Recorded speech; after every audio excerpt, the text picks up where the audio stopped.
Only 10 minutes. Oh, 10 minutes. Tahimik kayo, ha? Hindi. Ganito. Parehong tama ang presentation. Nag-ano na kami ni Pastor Val dahil yan, ang stand niya yan. Tapos kasama... May mga butas doon sa mga sinasabi. Kailangan kasi pag nagpaliwanag, mayroong basyan at pundasyon, Brother Jerry. Hindi yung mag-spoken word ka, pero wala kang foundation na pinapakita. So kailangan pag nagpapakita ka, may foundation kang inahayatan. That's the written word na sinasabi ng Diyos. What the word said. Hindi yung pwedeng, para sila tama, para sila tama. Paano mo nasabing para sila tama? Nagbigay ka ba ng foundation na sinasabi sa Scripture? Sinasabi ng Diyos. Kailangan may foundation. Ang foundation na batayan ng katotohanan, ang kanyang salita. Kaya nga may correction. The correction is the word of truth from God. That's the correction na sinasabi sa 2 Timothy chapter 3. 2 Timothy chapter 3. Ano sinasabi doon? Diba? 2 Timothy. Teka, saan ba yan? No, wala na. 2 Timothy. Ito, 2 Timothy 3:15.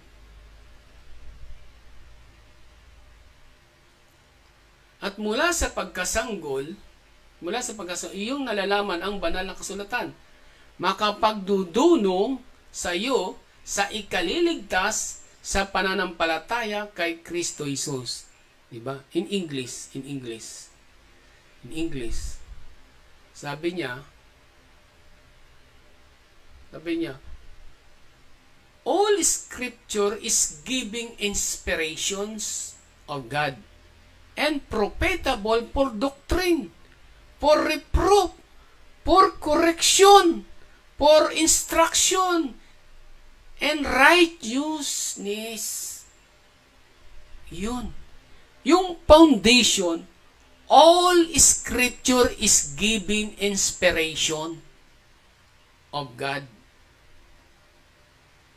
See? That's the foundation of that correction of truth. Hindi yung sabihan mo ng gano'n, pero hindi mo muna, akala ko ba beriyan ka? Dapat may pundasyon. The pundasyon, yung the word of God. The written in the Scriptures. Kasi yun ang magko-correct.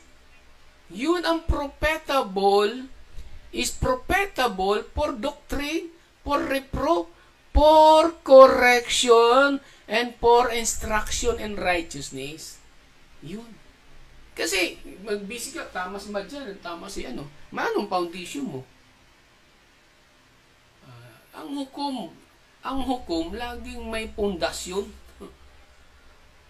May pundasyon dapat. Hindi yung maghukom ka, wala namang pundasyon. Diba? You have foundations of truth. Kaya nga kailangan may faith, virtue, and knowledge. May virtue ka dapat, may kagalingan ka. Doon sa katotohanan, may foundation. Diba? Okay.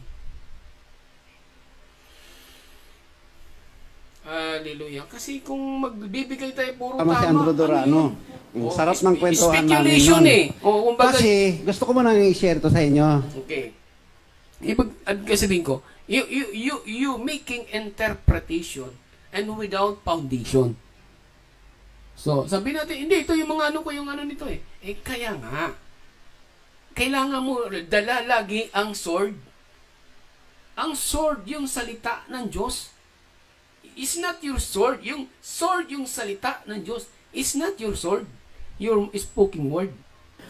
Kahit si Brother Branham, dati siya kasing Baptist, tingnan nyo sa message ng prophet, dalawa siya. More on... Papaghanapin mo pa. Mahirap na nga nila makita, mas lalong mahihirapan sila. So, kailangan, dapat you are ready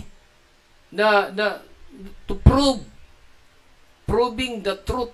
Dapat ready for establish the truth. Calvinism siya. Actually, ang Baptist, ang talagang nagturo niyang tulip.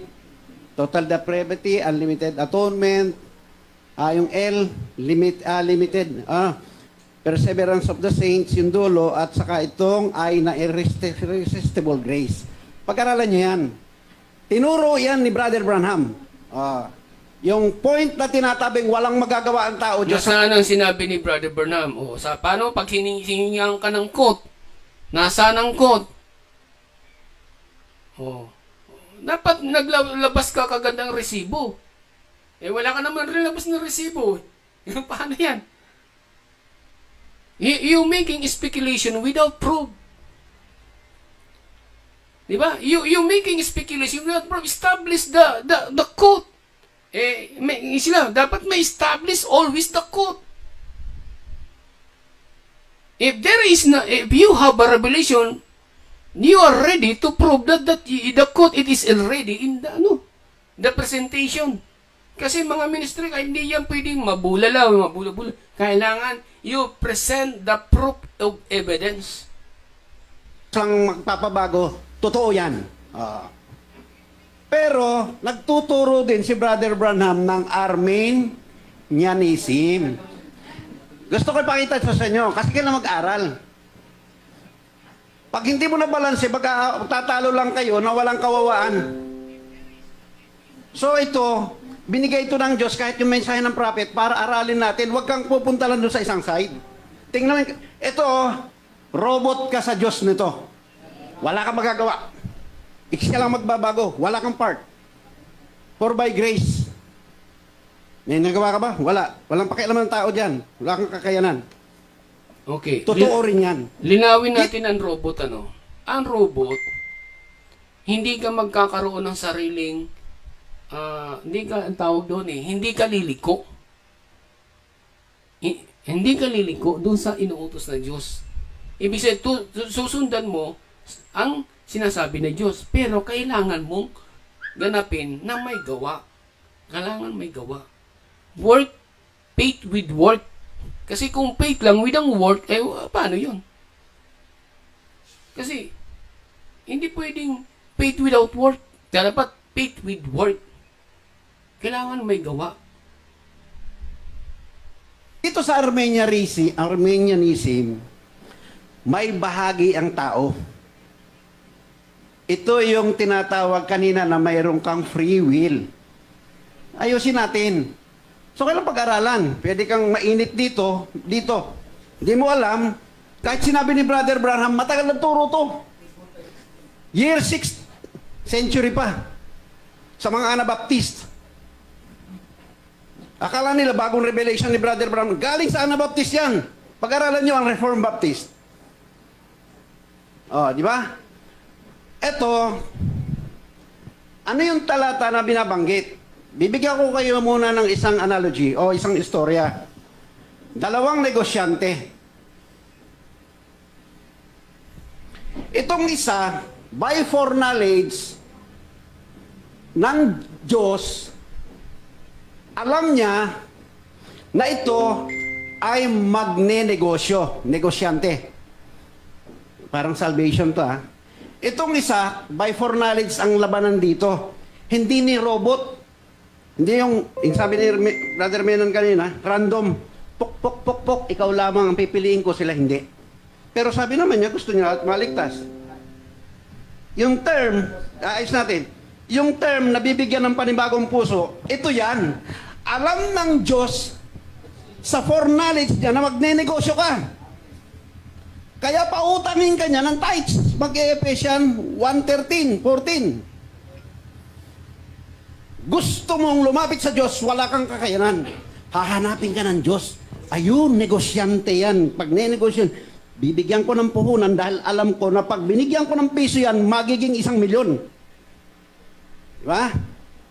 Pero ito nakita niya, nakabila, na ayaw magnegosyo, kahit bigyan ko pa ng 1,000,000 yan, kahit piso hindi tutubo, lulustayin pa niya. Nasusundan niyo ako mga kapatid? Yan yung dalawang view nito. Tungtungan ng Diyos, ito yung in time. Ito yung nakita niya sa foreknowledge mo na yung iyong will isasubmit mo sa Kanya. So ang gagawin niya, by foreknowledge, yun sinasabi ni Brother Branham na malibang walang seed yan. Kahit yung itlog, sabi niya, idaan mo sa incubator ng 1 taon, 10 taon. Hindi yan magpipisa sapagkat walang binhi. Okay. Ang walang binhi, hindi yung, ang ginawa ng Diyos, ito lalagyan ko, ito lalagyan ko, ikaw hindi. Si Lucifer, hindi niya nilagyan. Okay. Yung palatuntunan, mayroon akong gustong iano dito. May sinabi siya dito eh. Ulitin ko lang. 14.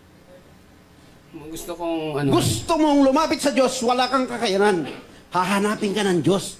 Ayun, negosyante yan. Pag nenegosyon, bibigyan ko ng puhunan dahil alam ko na pag binigyan ko ng piso yan, magiging 1 milyon. Diba? Pero ito nakita niya, nakabila, na ayaw magnegosyo, kahit bigyan ko pa ng 1 milyon yan, kahit piso hindi tutubo, lulustayin pa niya.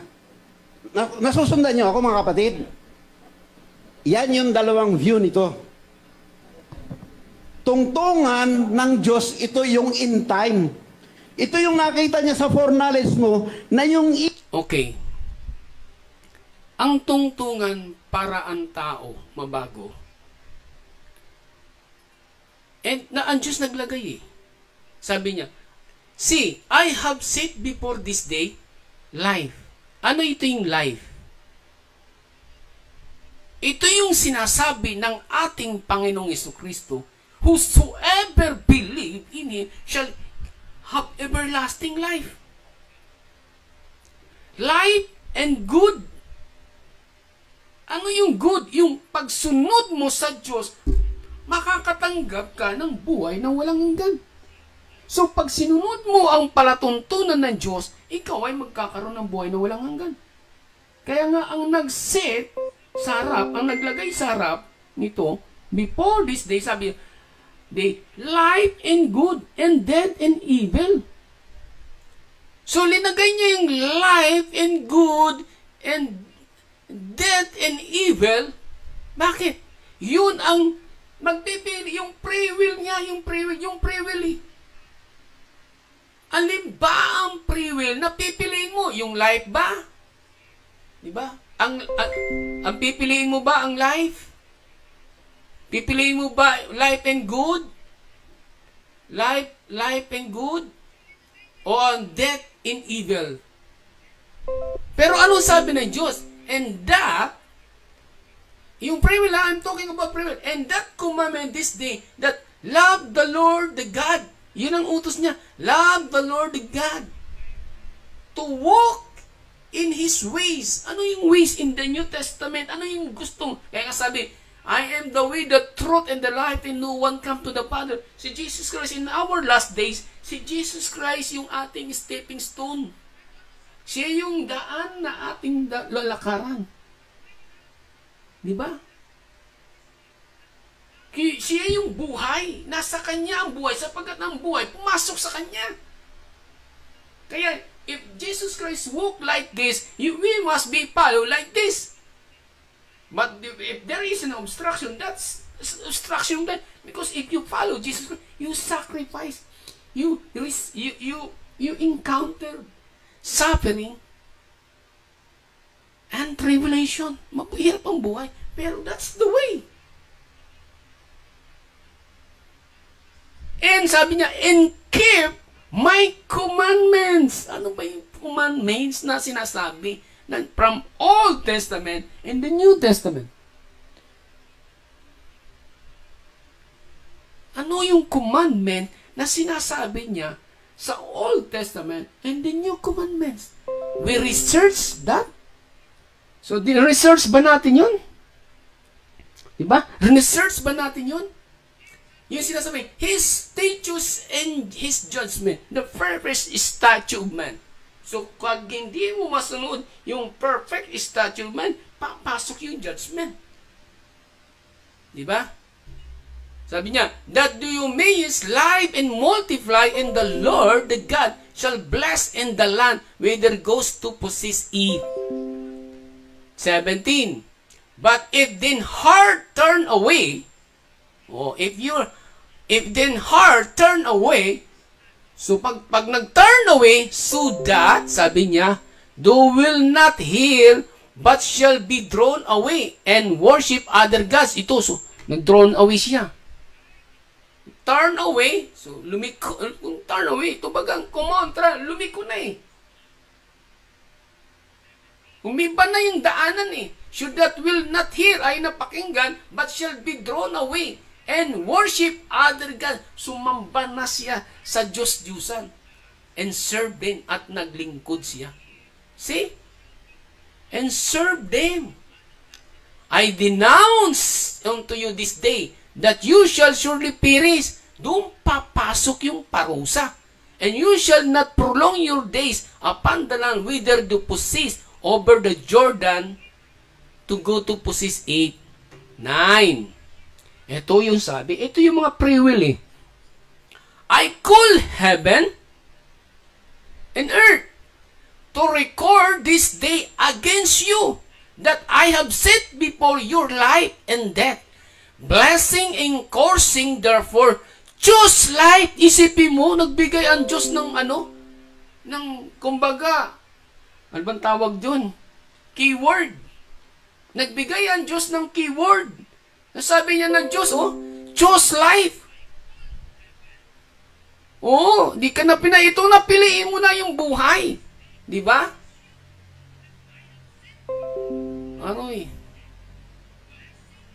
That both do and this saved me life. Ang ganda, di ba? Aking tinatawag ang langit at ang lupa na pinakasaksi laban sa iyo sa araw na ito, na aking inilagay ang harap mo ang buhay at ang kamatayan at pagpapala at sumpa, kaya't piliin mo, ito yun na sinabi, choice life, piliin mo ang buhay upang ikaw ay mabuhay, ikaw at ang iyong binhi.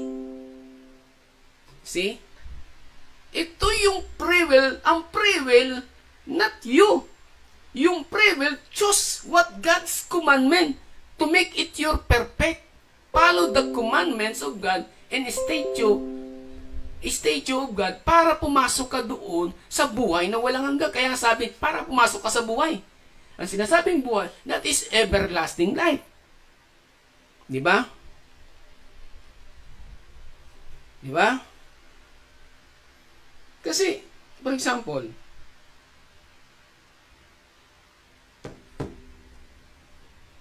ito yung key, advanced key. Ano ito eh, parang binigyan ka ng tip eh. So, ito yung tip. Yung tip na ito, choose life. Sino ba yung life? Ang Diyos at si Kristo. Nasa kanyang buhay. That's the only way. Diba? Choose life.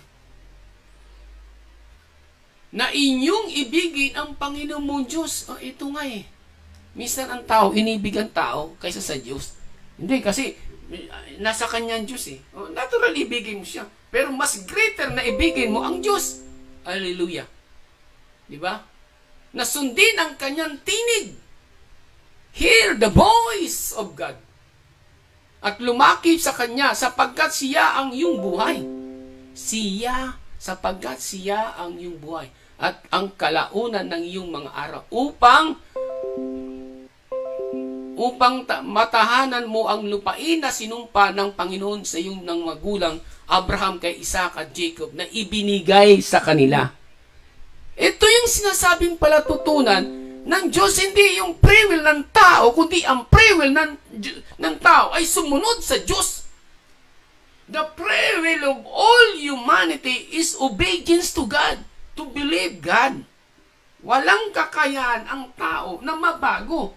The only way na dapat gawin ng tao to follow, to obedience God. There is no way.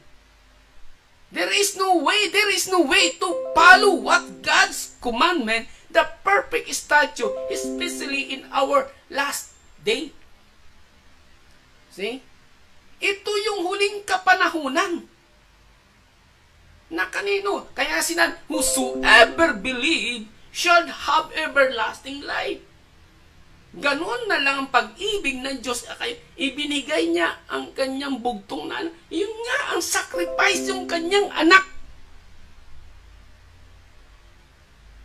Nag-sacrifice yung kanyang anak. Yung palatuntunan na dapat natin sundi. Whatever na sinasabi ng ating Panginoon Kristo, that is the commandment, the role to go, to receive the perfect state of man, to receive the everlasting man. Kasi ang perfect state of man is the guide for our perfection as a sin.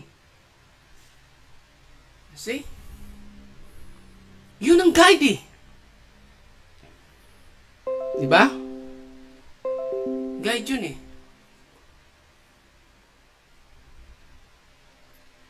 Kaya ito, brothers and sisters, napakalaga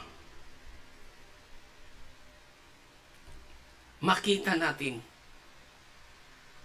Kasi kung hindi natin makita yung free will natin na mag-decide na sundin ang kalooban ng Diyos, galit ng Diyos ang sasalubong. Kamatayan. Kamatayan at death and evil. Sabi nga, death and evil. Sabi nga dyan eh. Kaya, mabigat. O sige, tuloy tayo.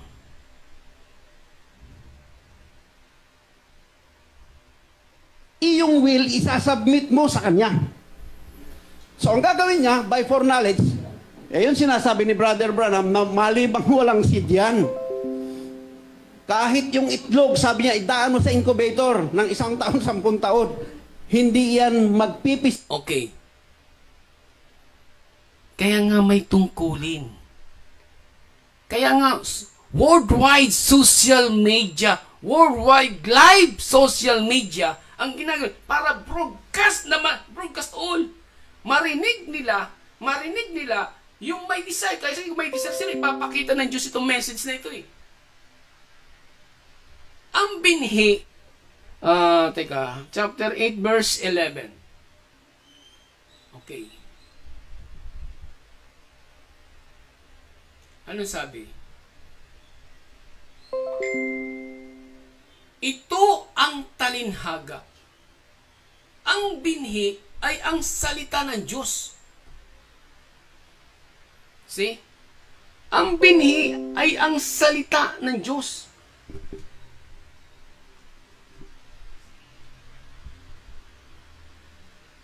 See? Kung ang binhi ay salita ng Diyos, magsasaboy ka ng binhi. Ibig sabihin, ang salita ng Diyos, kailangan makarating ito sa body, soul, and spirit. Itatanin ang binhi ito doon sa puso para pag sumibol ang binhi, magkaroon ng mga dahon, sanga at dahon. Hallelujah. Kaya may itatapon sa dawagan, sa bato, sa kung saan itatapon, di ba?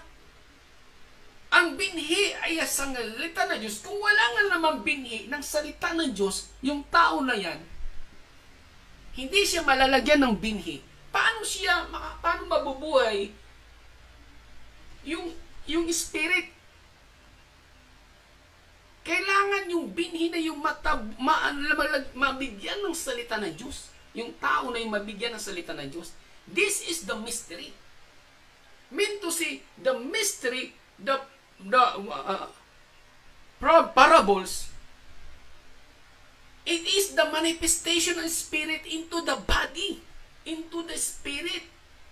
Kailangan ang spirito niya, soul and spirit, malagyan ng binhi, ng word of God. Yung manifestation, yung proper, yung hiwagan nito, kailangan magmanifest ang salita doon sa tao. Kasi kung hindi magmamanifest ang salita ng Diyos, yung binhi na yun, hindi maliligtas siya.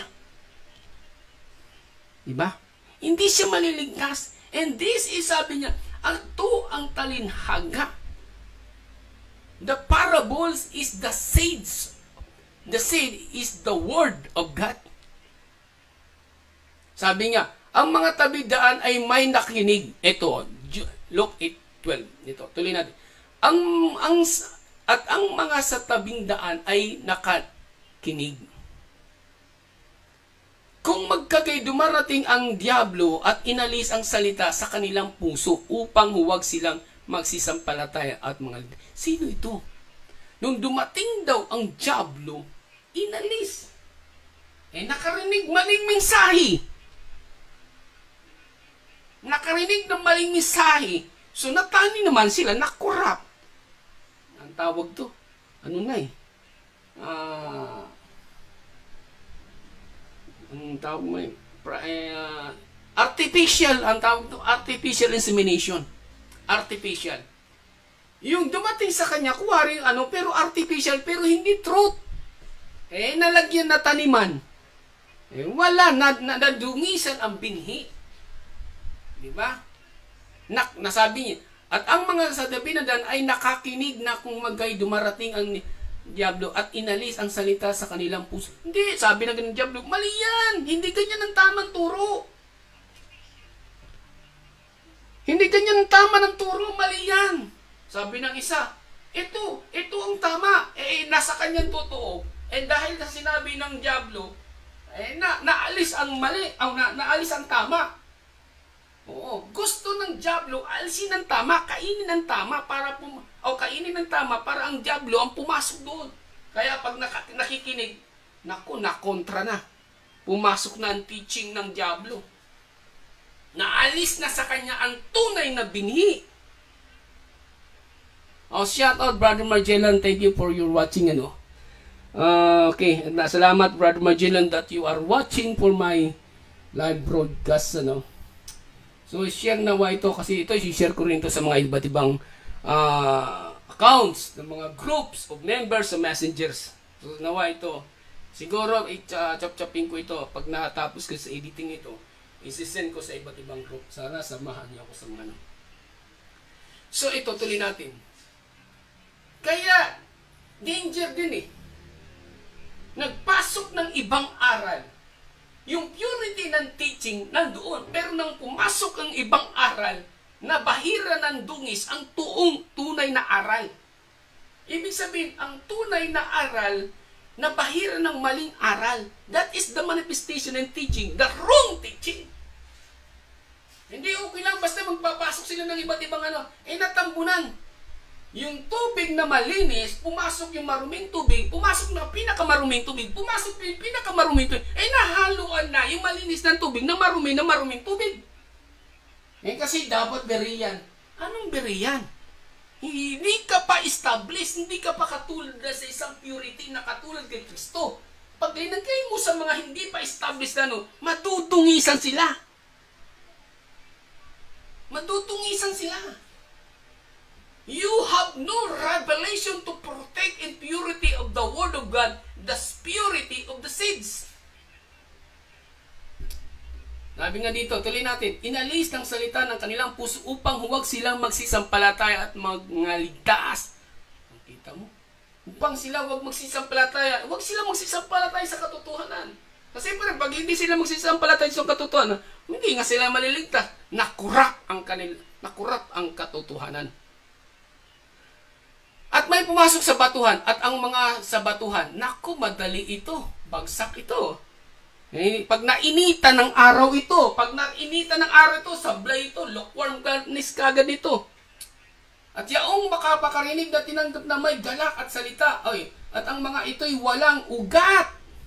Paano ka magkakaroon ng ugat? Na sila'y sa sandaling manahon nagsisampalatay at sa panahon tukso ay nagsisihiyawan. Ito yung sinasabing na ang tuwang-tuwag, galak na galak. Pero nung dumating sa mga pagsali, yung trial and test, bagsak agad, lukewarm kagad ang kinalagyan. Di ba? Lukewarm kagad. Bakit? Sinubok ng Diyos, hindi tumataggi. Dinas ng Diyos, hindi naging matibay. Kung kayo matibay, yung makasama nyo hindi matibay, wala, bagsak. Di ba? Di ba? Hallelujah. Facing for trial. Tuloy tayo. At nangahulog sa dawagan at ito'y ang nangakinig ay At ang nahulog sa dawagan at ito'y ay nakakinig at samantalang sila'y nagsisiyaon sa kanilang lakad ay iniinis sila ng mga pagsusungakit. Naiinis. At ang mga kayamanan, ito, ulitin nga natin. At ang nangahulog sa dawagan ay ito, ay nakakinig at samantalang sila ay nagsisiyaon sa kanilang lakad ay iniinis sila ng mga pagsusumakit at mga kayamanan at mga kalayawan sa buhay na ito. At ang bibinhi at hindi nagbubunga ng kasakdalan. Eh, paano mo magbubunga ng kasakdalan? Diba? Naiinis eh. Walang pagsusumakit at mga kayamanan at mga kalayawan sa buhay na ito. Diba? Nangahulog sa dawagan. Bumitaw. Ang iba at ang nasa mabuting lupa ay ang mga pusong timtiman at mabuti. Kita mo? At ang mabuting lupa ay ang mga pusong timtiman at mabuti na iniingatan ang salita, pagkarinig at nangabubunga, may pagtitiis. Kapag ang binhi ay nalagay sa mabuting lupa, sisibol ito. Eh paano kung hindi sumisibol? Ibig sabihin, hindi mabuting lupa. Eh nakikita mo kagad ang danger eh. Pag hindi siya sumisibol, matagal ang pagsibol niya, nakakatakot ang kalagayan niyan. Dwarf. Ang kanyang paglago, dwarf. Unano. Spiritual unano. Pero kung nalagay siya sa mabuting lupa, ay maganda ang tubo niyan. Grabe, sigurado maganda ang tubo niyan. Maganda ang lakas ng katangatawan niyan. Pag nagsalita yan, bonsai. Ba talagang matindig? Di ba? Sabi ng ganon.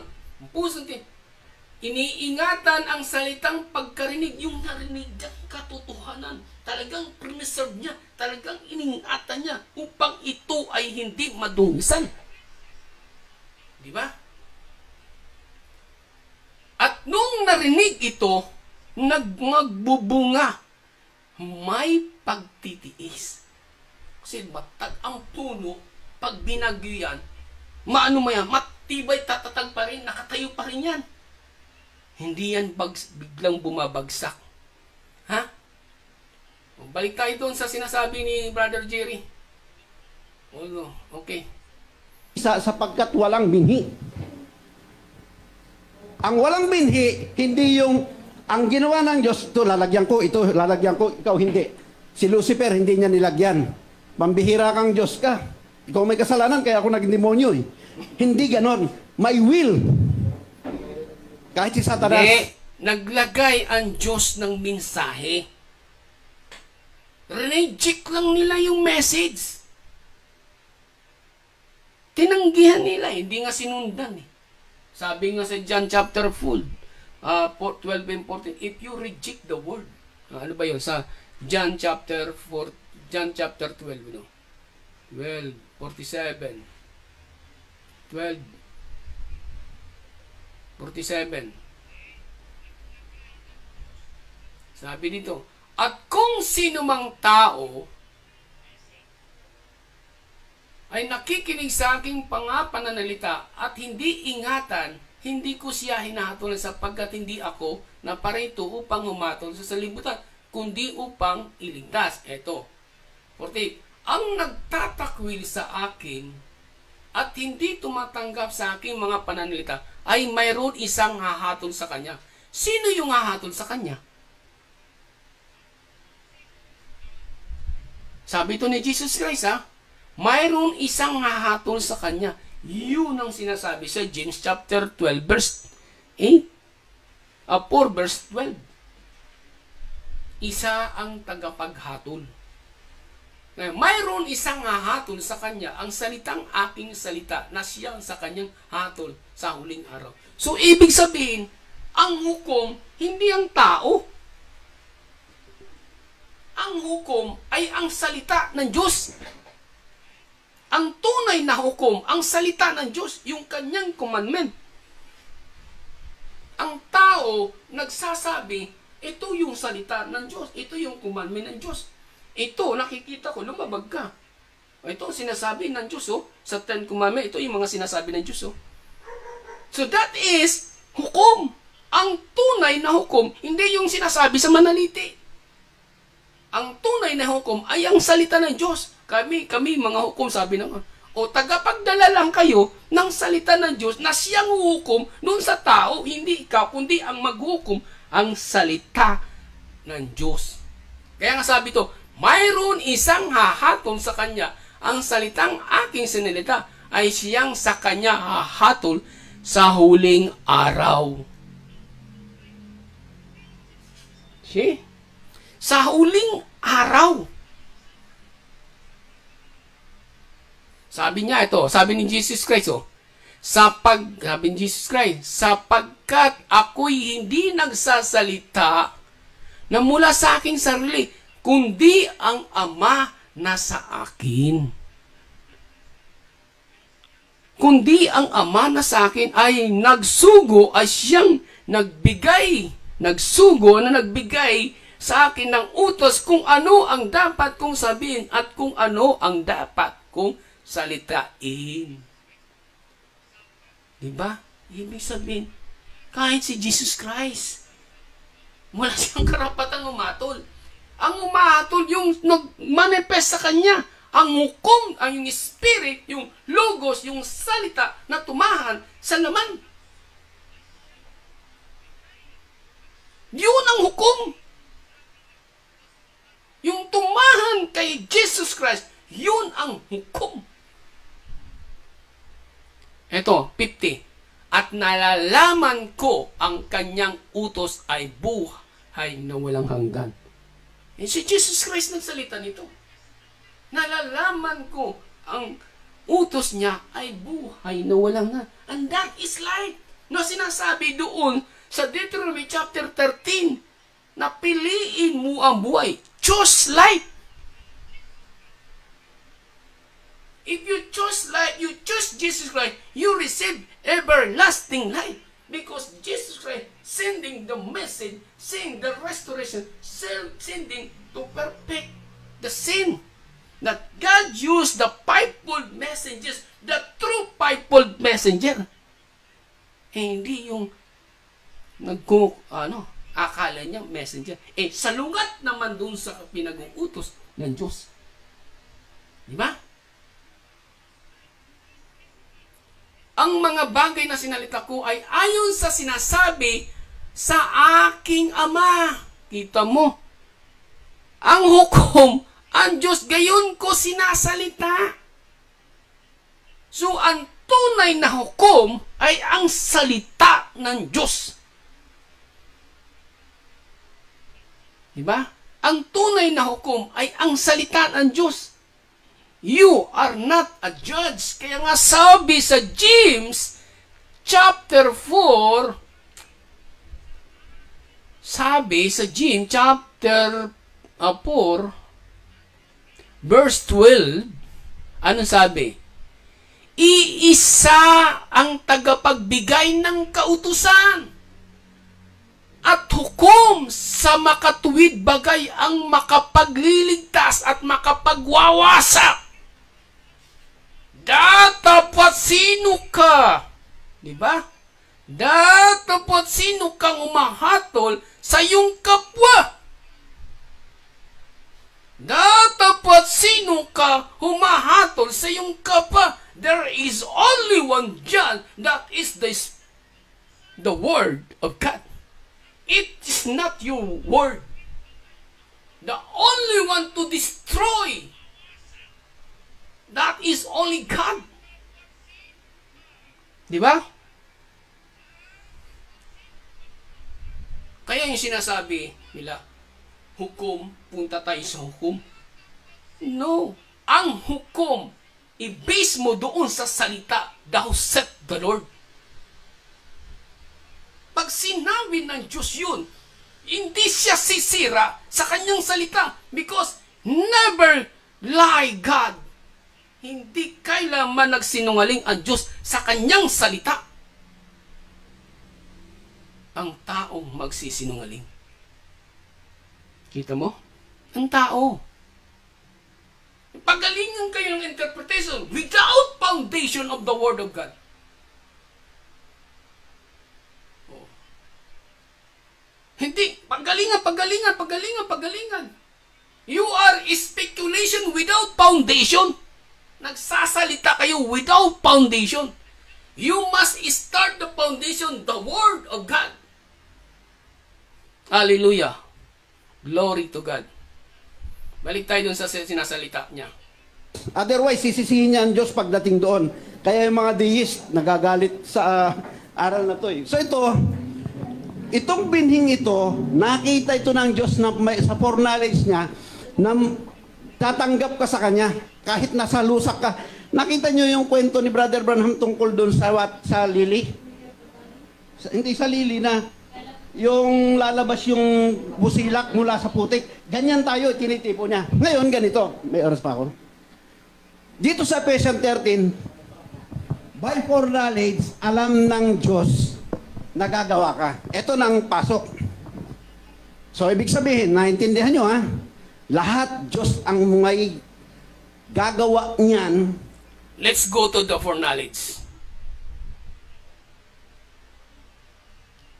Alam ng Diyos na lahat ng tao ay diligtas.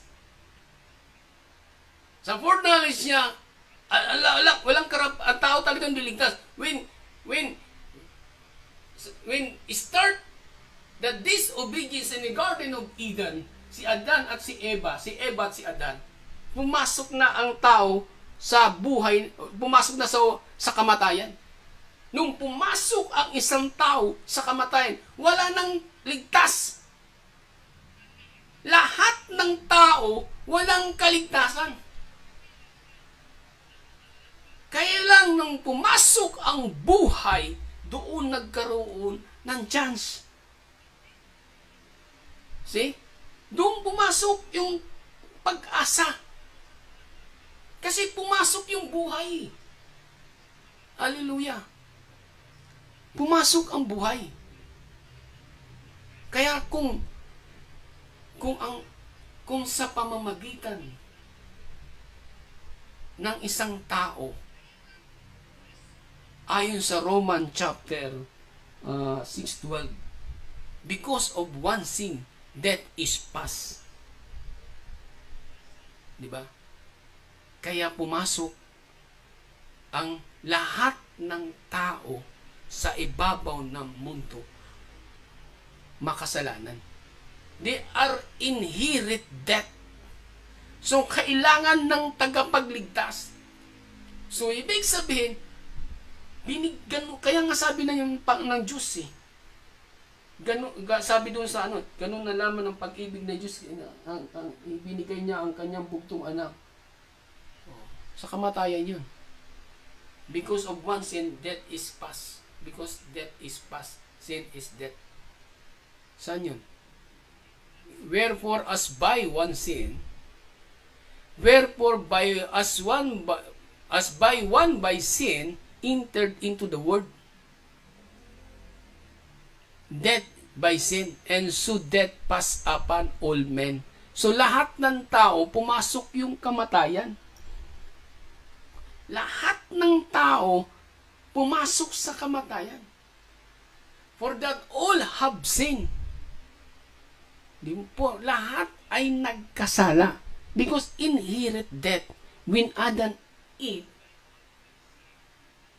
the tree of knowledge in good and evil, brothers and sisters. That's why all people in the world shall inherit sin. Inherit death. So when inherit death, all people, all men, so all sin. So sabi sa 13, for until the law, sin was in the world, but sin is not imputed when there is no law. Nevertheless, death reigned from Adam to Moses, even over if that had not sinned after simulated Adam's transgression, who is the picture is that was come. Di ba? but not as the offense, so also is the free gift. For if through the offense is one, many be dead, much more than the grace of God. Pumasok na yung grace of God eh. And that the gift of grace which is by one man, and that is Jesus Christ, had abundant unto many. Sa pamagitan ng ating Panginoon Kristo, yung kamatayan, mayroon ng panlaban, may lunas na. Kasi pumasok na ang buhay. Nung pumasok ang kamatayan sa buong sangkatawan, pumasok naman ang buhay sa sangkatawan. Kaya sabi sa John chapter, whosoever believe him shall have everlasting life. O sige, tuloy naman tayo doon. Dahil alam niya na susunod ka. Papasok tayo rito sa isang side. Yung extremity na walang Diyos lang. Ito ang hindi. Ito, Diyos lamang ang gagawa. Maraming talata nito. Dito, Diyos at mayroong tao. Gusto ko mo na ising ito, baka malimutan niya. Huwag kang mag-judge. Okay. May sumagot kanina rito sa survey. Anong alam niyo sa hukom? Sabi isa, yung hakim, ito hukom. Ang hakim o hukom, ang salitang judge, is malawak. Hindi yung hatol ka lang. Ang hukom is to decide, tuturuan ka para mag-decide from right to wrong or whether from wrong to right. Yan ang original na meaning ng judge. Hukom or hukim. Hakim sa Arabic at hukim sa Hebrew. O, pag-aralan nyo yan. So, ang hukom at hukim na sinasabi mo, manggagaling pa din yan sa the Word of God. Ang mga tagapagturo at lingkod ng Diyos, ang foundation niya, the Word of God. Not in your interpretation, but the other interpretation. But we are based in the foundation, what the Word said. So, kumakatawan lang tayo doon sa salita ng Diyos. Yung salita ng Diyos, yun ang frontliner doon sa pag-atake doon sa isang taong hinukuman. Nagpo-fornicate ganito. Eh di yung salita ng fornication, ito yung utos ng Diyos. So yun ang frontline defense. Baka ba't hindi yan binanggit ni Brother Branham, pag-aralan nyo pa rin. Mahalaga yan kasi pwede kang gumagamit ng terminology mismo ng prophet pero hindi mo pala naintindihan what he means. Okay, ganito. Namaya, mabala. Sabi,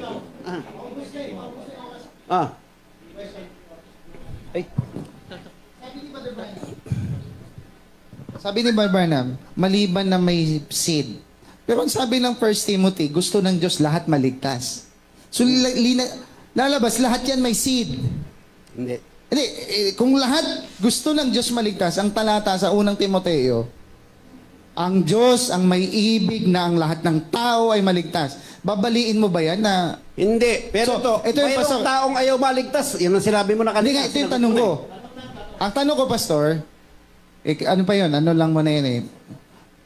Tapos sasabihin natin, walang binhi yung ibang tao, tapos yung isa may binhi. So, parang, yan yung sinasabi ko na mapupunta sa extremity na yung Diyos ang nagbabago. Hindi ka nga nagpapaliwanagan tayo. Hindi ka ba naman sa mga susunod na araw, kahit sa Facebook, hindi magbakbakan, mag-sharing pa rin tayo, di ba, Pastor Val? Yan ang gusto niya, no? Si Bishop.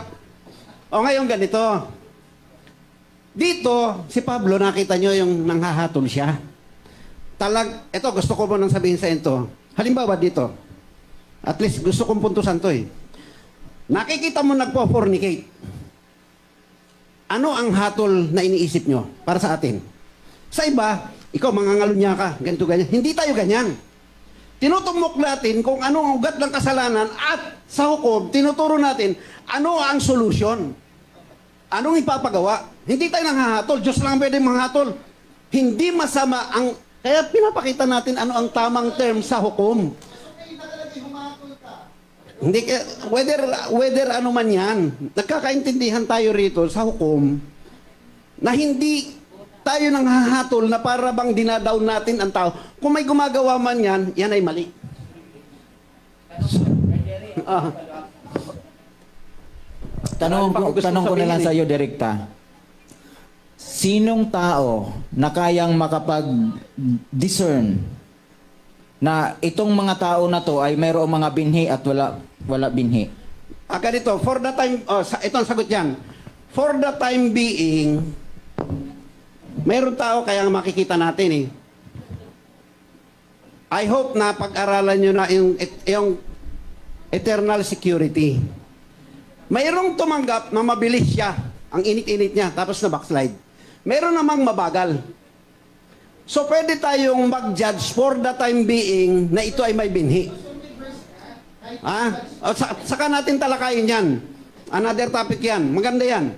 Kasi para makita natin, halimbawa, yung bata nakikita mo sa oras na to, naglalaro o kaya nag-EML habang nag-aaralan, anong pwede mong i-judge dyan? Yan ay mali, yan ay hindi tamang mangyari o diba? Ang problema nga, kinain. Kinain ang binhi.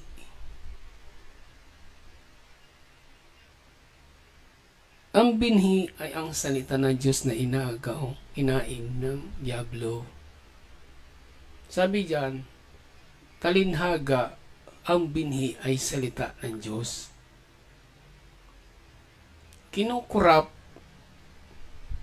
ng mga taktika ng ideya ng Diablo para makain ang mga binhi na isinibol doon sa isang lupa. If something happens that one is rejected the word and contrary the word, nawala sa kanyang binhi. So, kailangan mataniman ng binhi. Kailangan ang binhi na pumasok doon ay mamatay. At pumasok yung binhi ng Diyos. Ang problema may nagtatanim din sa lupa Kung nagtatanim yung messenger doon sa lupa, may nagtatanim doon sa lupa. How to discern? Makita mo sa kilos